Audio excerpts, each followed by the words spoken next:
আগে 2004-এ রাত্রে 2টার সময় মোহাম্মদ আলী সাবেক মেয়র আমার বাড়িতে যায়। জিতুর সাথে মতির হাজি সাহেবের একটা সমস্যা। 2004 রাত 12টার সময় আমার ঘুম থেকে উঠায়। আমি 2টার সময় মতির হাজি সাহেবের বাড়িতে আই। আমি বলছি, হাজি সাহেব আপনি কালকে সকালে আইব, এই ওয়াল ভাঙ হইব, আমি বিচারের তারিখ দেবো, আজ থেকে 30 বছর আগে।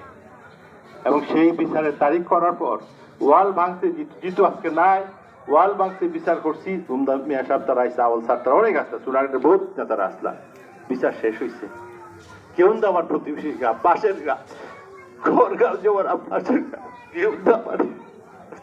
আমি কিতা কইতাম আপনাদের, আমি অনেক মানুষের উপকার করার চেষ্টা করছি, কিন্তু বিনিময়ে আমি ইউনিয়ন পরিষদ ছাড়ার উপরে উঠতে পারছি না।